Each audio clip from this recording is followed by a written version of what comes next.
জামালপুরে আন্তর্জাতিক মাতৃভাষা ও মহান শহীদ দিবস উপলক্ষে প্রতিযোগিতা ও আলোচনা সভা ও পুরস্কার বিতরণী অনুষ্ঠান অনুষ্ঠিত হয়েছে।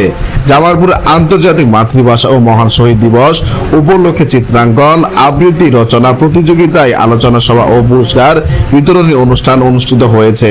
শনিবার 7 মার্চ জামালপুর শহরের দেওয়ানপাড়া এলাকায় ভাষা ও স্বাধীনতা সংগ্রামী মতি মিয়া ফাউন্ডেশন পাঠাগারের উদ্যোগে ধ্রুবতারা সংস্কৃতি চর্চা কেন্দ্রের সহায়তায় শিশু কিশোরদের জন্য চিত্রাঙ্কন, আবৃত্তি ও রচনা প্রতিযোগিতার আয়োজন করা হয়।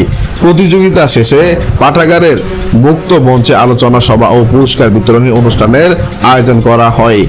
আলোচনা সভায় ভাষা ও স্বাধীনতা সংগ্রামী মতি মিয়া ফাউন্ডেশন পাঠাগারের সভাপতি কবি আলী জহিরুজ্জামানের সভাপতিত্বে প্রধান অতিথি হিসেবে বক্তব্য রাখেন প্রবীণ সাংবাদিক মাহমুদুল হাসান দারা। এছাড়াও অধ্যাপক মনোয়ার হোসেন মুরাদ, সচেতন নাগরিক কমিটি জামালপুরের সভাপতি শামিমা খান, জামালপুর জেলা প্রেস ক্লাবের সাবেক সভাপতি অ্যাডভোকেট ইউসুফ আলী, জামালপুর সরকারি বালিকা উচ্চ বিদ্যালয় ইংরেজি বিভাগের সিনিয়র শিক্ষক হিমাস আল মোহান্নাব, মেলন্দ রিপোর্টার্স ইউনিটি সভাপতি সাংবাদিক শাহজামাল, ভাষা ও স্বাধীনতা সংগ্রামী মতি মিয়া ফাউন্ডেশন পাঠাগারের সাধারণ সম্পাদক আশরাফুজ্জামান স্বাধীন সহ অন্যান্য বক্তব্য রাখেন। এ সময় বক্তারা বলেন, 1952 সালে এদেশের মানুষকে বুকের রক্ত দিয়ে বাংলা ভাষাকে রক্ষা করতে হয়েছে।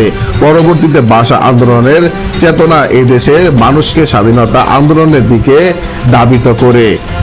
আমাদের নতুন প্রজন্মকে বাংলা ভাষার মর্যাদা ক্ষুণ্ণ রাখতে হবে, চর্চা ও বিকাশে অবদান রাখতে হবে। পরে বিভিন্ন প্রতিযোগিতায় বিজয়ী শিশু কিশোরদের মাঝে পুরস্কার বিতরণ করা হয়। অনুষ্ঠানে প্রায় 100 জন শিক্ষার্থী বিভিন্ন প্রতিযোগিতা অংশগ্রহণ করে। আবৃত্তি প্রতিযোগিতায় বিচারক ছিলেন বাচিক শিল্পী দেবজ্যোতি সেন শর্মা, লিটন কাদরি ও সাগর মুখার্জি। রচনা প্রতিযোগিতায় বিচারক ছিলেন অধ্যাপক মনোয়ার হোসেন মুরাদ। চিত্রাঙ্কন প্রতিযোগিতায় বিচারক ছিলেন ইমরান আহমেদ।